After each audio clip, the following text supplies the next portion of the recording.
Remember when we all cut the cord to save money? It was supposed to be simpler, cheaper, and better.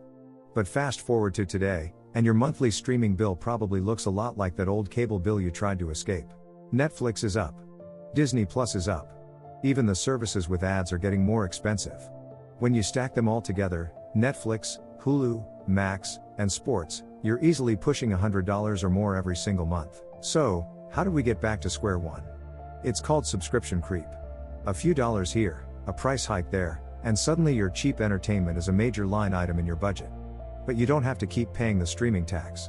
Today, we're breaking down exactly how to audit your services, find the hidden costs, and regain control of your monthly spending. It's time to stop overpaying and start watching smarter. A few years ago, you did something smart. You cut the cord. You canceled that bloated cable bill, the one packed with hundreds of channels you never watched, and you switched to streaming to save money. So why does your bank statement look exactly the same as it did back then? Maybe even worse? If you felt that creeping suspicion that streaming isn't the bargain it used to be, you're right. And today, I'm going to show you exactly what happened, why it happened, and how to take back control without giving up the shows you love. Let's break it down. First, let's talk about what actually happened to the prices. Because it wasn't one big jump you'd notice. It was death by 1,000 cuts. Over the past year, every single major streaming service raised its prices. Not some of them. All of them. Netflix, Disney Plus, Hulu, Max, Paramount Plus, and Apple TV. Each one went up, somewhere between $1 and $3 per month, per service. Take Netflix. Its standard ad-free plan now costs $19.99 a month. Its premium plan climbed to $26.99. Apple raised its price by 30%. Peacock pushed its cheapest tier up by more than 30%. Now, here's the psychology they're counting on. A single $1 increase never feels worth canceling over. So you shrug and you let it slide. Then another service nudges up $1 or $2. Then another. Each increase is small enough to ignore on its own. But added together, across every service you own, your total quietly balloons. And that leads to the second trap. Stacking.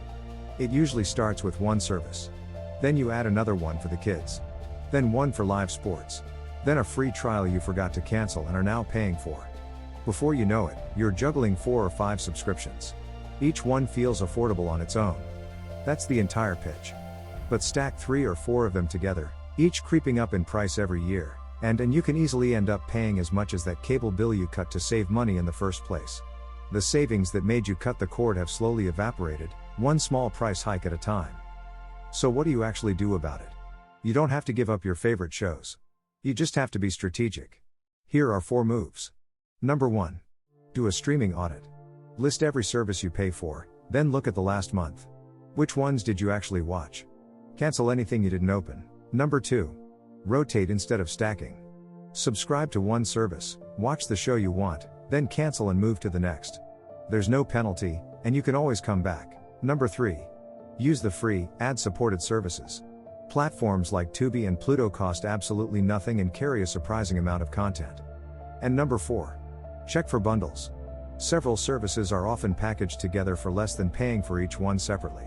Do those 4 things, and you can slash your streaming bill without losing the shows you actually care about. Disclaimer. This video is for educational purposes only. Individual results may vary. Please consult a financial professional for advice specific to your situation. If you want the complete, step-by-step system for cutting your streaming costs while keeping what you love, check out the Streaming Inflation Fix mini course. It's linked in the description below, and it's just $7. And if this helped, subscribe. I break down one kitchen table money issue like this every single day.